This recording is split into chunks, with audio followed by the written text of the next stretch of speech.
गेले ते गोव्यामध्ये गेले। गोव्यामध्ये सुब्बराय यांच्याकडे त्यांचा नाईक म्हणून होते, त्यांच्याकडे त्यांचा मुक्काम पडला। आणि सुब्बराय हे स्वतः वेदांती होते, अतिशय गाढे पंडित होते। त्यांची व्याख्यानं होत असत, प्रवचनं होत असत आणि त्यांचं घर म्हणजे आधारवडासारखं होतं, इतके ते लोकप्रिय होते। त्यांच्या घरी त्यांचा मुक्काम झाला आणि अनेक मंडळी गोव्या मडगावला सुद्धा त्यांचा मुक्काम होता आणि गोव्यामधली अनेक मंडळी विवेकानंदांना भेटायला आलेली होती।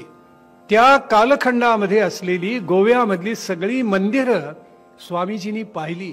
बीचवर गोवा तेवढ्यासाठीच प्रख्यात झालं, प्या आणि बीचवर लोळा।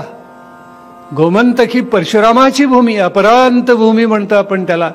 परशुरामाच्या भूमीमध्ये पोर्चुगीजांनी येऊन हे सगळं काय केलं आणि तेच आम्हाला आज प्रिय होऊन गेलं। केवढं आश्चर्य आहे, हिंदू धर्म संस्कृती प्रिय होत नाही आम्हाला।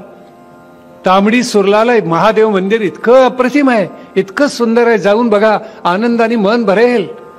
सप्तकोटीश्वर मंदिर आहे गोव्यामध्ये, ज्याचा जीर्णोद्धार प्रत्यक्ष छत्रपती शिवरायांनी केलेला आहे। त्या सप्तकोटीश्वर मंदिरामध्ये त्या गर्भगृहाच्या वर एक छोटी खोली आहे, ती लक्षात येत नाही, पण तिथे शिवरायांनी गुप्त खलबत केली असे इतिहास आम्हाला सांगतो। हे बघायला कोणी जात नाहीत। दक्षिण गोव्यामध्ये आपल्याला माहिती आहे का, दामोदर मंदिर आहे। त्या दामोदर मंदिरामध्ये स्वामी विवेकानंदांचा मुक्काम होता आणि तिथे कृष्णाची सेवा म्हणून त्यांनी भजनं सुद्धा गायलेली होती। ही मंदिरं बघा, आनंदाचा विषय आहे।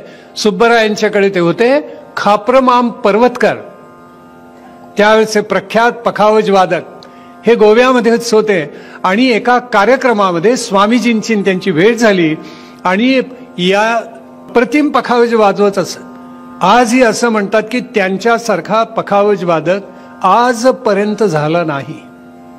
एक उदाहरण सांगतात की ते नेपाळला गेलेले होते आणि दुर्दैवानं असं घडलं की काठमांडू मधला जो राजहत्ती होता तो काय झालं कोणास ठाऊक, साखर दंड तोडून रस्त्यावर वाटेल तसा उधळत निघाला आणि माणसं भीतीने पळतायत आणि तो पशुपतीनाथाच्या मंदिरामध्ये आला आणि त्या पशुपतीनाथाच्या समोर खाप्रमाम पर्वतकर पखावज वादन करत होते।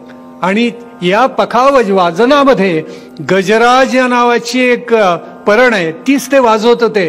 ती ऐकल्याबरोबर तो माजलेला हत्ती एकदम शांत झाला। वादन असेल आणि केवढं प्रभुत्व या खाप्रमाम पर्वतकरांना मिळालं असेल। स्वामी विवेकानंदांनी ते ऐकलं वादन, इतके प्रसन्न झाले।